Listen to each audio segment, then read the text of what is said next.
वहाँ के स्टूडेंट्स में कुछ अलग है? वहाँ पे स्टूडेंट्स और यूनिवर्सिटीज या एजुकेशन वहाँ में कोचिंग नहीं है, वहाँ कोचिंग वगैरह नहीं। रियली? वहाँ गवर्नमेंट स्कूल, स्कूलिंग सिस्टम एक, वन नेशन वन एजुकेशन। हमारे यहाँ वन नेशन वन इलेक्शन बोला जा रहा है। कभी एजुकेशन पे भी बात कर लो यार। अच्छा, हम लोग की क्या जरूरत है? हम लोग खुद अपने आप से पूछते हैं कभी कभी कि हम लोग की जरूरत क्या है कोचिंग वालों की? क्योंकि स्कूल ने अच्छा नहीं पढ़ाया है। अदरवाइज मैं तभी तो आया है मेरे पास। ऐसा भी तो हो सकता है जैसे स्कूल में उसने पढ़ाई कंप्लीट कर दी, कॉलेज कंप्लीट कर दिया, तब हमारे पास आया। ऐसा भी तो हो सकता था कि हमने पढ़ा दिया फिर वो स्कूल में जाए। हम लोग पढ़ा देंगे ना तो स्कूल के वालों को कहे कि निकलिए, अब आप लोग निकलिए, बहुत पीछे हैं लोग। तो स्कूलिंग सिस्टम अगर अच्छी होती, हम लोग की ज़रूरत ही नहीं पड़ती। चाइना में एजुकेशन सिस्टम एक जैसा है, इंडिया में भी अमीर हो या गरीब पढ़ाई एक जैसी होनी चाहिए, मेडिकल एक जैसा होना चाहिए। बट यही दुर्भाग्य है इंडिया में, अमीर की पढ़ाई अलग है, गरीब की पढ़ाई अलग है। और उसके बाद दोनों पढ़ के समाज में आएंगे तो अमीर लोग कहेंगे कि ये ऐसे किया वैसे किया। क्या बात की है, एक का पैर तोड़ दिए और एक को खिला पिला के अच्छा किए, उसके बाद दोनों को सेम रेस में दौड़ा रहे हैं। अमीर का हॉस्पिटल अलग है, गरीब का हॉस्पिटल अलग है। अमीर अभी आएगा, उसको MRI जांच ये सब हो जाएगी। गरीब के लिए 2 महीना का लाइन लगाना पड़ेगा। अगर पहुंच है, पैसा है, लिंक है, सुबह चाहिएगा, शाम में एम्स में नंबर आ जाएगा।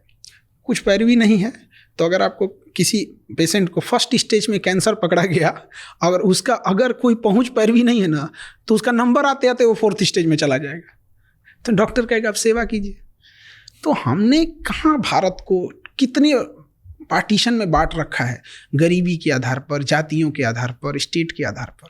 समझ में नहीं आता इसको, मतलब कहाँ से इसको सुधारा जाए। तो जैसे 2021 में चाइना के प्रेसिडेंट ने, मैं देख रहा था, शायद प्राइवेट ट्यूटरिंग बैन कर दी थी।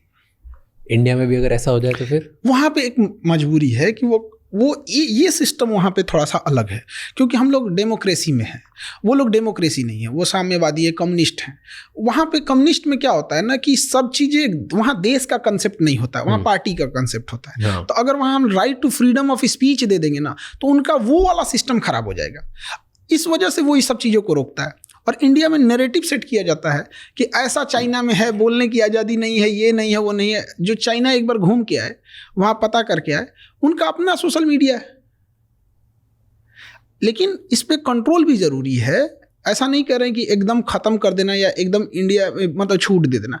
इसका बहुत मिसयूज़ भी है। बांग्लादेश में तख्ता पलट करके शेख हसीना को छोड़ना पड़ा, केवल सोशल मीडिया की वजह से गया था। उसका श्रीलंका क्यों बर्बाद हुआ? फेसबुक की वजह से। मतलब फेसबुक, श्रीलंका जो क्राइसिस रही थी उसमें सबसे बड़ा कारण फेसबुक है। कैसे? दोनों, पहले बांग्लादेश बताओ फिर श्रीलंका बताओ। पहले श्रीलंका था, फिर उसमें क्या हुआ ना कि किसी भी चीज़ को अगर आप नेरेटिव सेट करना चाह रहे हैं तो धीरे धीरे नेरेटिव वो सेट करते जाएगा। एक माइंड, एक कंट्रोल करने वाला चीज़ है। जैसे एक सिंपल सी बात बताते हैं, यूट्यूब, फेसबुक, ट्विटर ये हमारा है नहीं। अब हमारा नहीं है तो अभी एक छोटा सा जो ज्वलंत एग्जाम्पल देखिए आप, गाजा और फिलिस्तीन में, और हमारे यहाँ कश्मीर में इशू देखिए। कश्मीर में इतनी ज़्यादा इंसर्जेंसी है, वहाँ पे एक टेररिस्ट मारा जाएगा ना, पूरे ग्लोबल मीडिया में दिखाया जाएगा। और गाजा में 60,000 लोग मरे हैं, जिसमें ज़्यादातर महिलाएं और बच्चे हैं। आपको वीडियो ढूंढने को मिलेगा? नहीं मिलेगा। न्यूज़ देखने को मिलेगा? नहीं मिलेगा। केवल टूटा हुआ घर देखने को मिलेगा। रीज़न क्या है? They control them. और हम लोग अगर कश्मीर में कर देते हैं तो ह्यूमन राइट का वायलेशन हो जाता है। ये ह्यूमन राइट की पार्ट सिखाते हैं सब हमको, ये सफ़ेद मुर्गा सब यूरोप में बैठ के जलियांवाला बाग में गोली चला के मारे थे सब। ये चुट्टा हम लोग को ह्यूमन राइट सिखाते हैं सब। जिस समय ये लोग जानवरों की तरह ज़िंदगी जी रहे थे ना, हमारे यहाँ वसुधैव कुटुंबकम चल रहा था। जिस समय दुनिया में केवल लूट खसोट मची थी ना, पारसी लोगों को खुद ईरान से भगा दिया गया था ना, तो हमारे यहाँ गुजरात और महाराष्ट्र में उन्हें रहने के लिए शरण दिया गया था। तो हम लोग को ये ज्ञान दे रहे हैं सब। तो सोशल मीडिया को हम लोग अनकंट्रोल करें। We are not digital India, we are digital user. हमारे पास डिजिटल इंडिया हम लोग बोलते हैं उसको, क्या है हमारा? यूट्यूब हमारा है, फेसबुक हमारा। आज अगर यूट्यूब, गूगल कह देता है कि आपको अपने जीमेल बना रहे हैं, हर जीमेल का 1 साल का चलाने का हमको 10 रुपये चाहिए, हमें देना पड़ेगा, सब बंद हो जाएगा, एंड्रॉयड उसका हो जाएगा। तो चाइना ने कहा कि we are not digital China, we are not digital user. उसने अपना बना लिया। तो इसको अलग नैरेटिव दिखा रहे हैं कि हमें से कोई सवाल ना पूछे। देखो चाइना का अपना ट्विटर, बट ठीक किया उसने, किया अपना, उसका अपना है ना, उसने चलाने पे बैन नहीं लगाया है, अपना चलाओ। क्या उसकी भाई यूट्यूब नहीं है? उसका अपना है, बाइडू है उसका, वीचैट है उसका, सब कुछ है उसका अपना।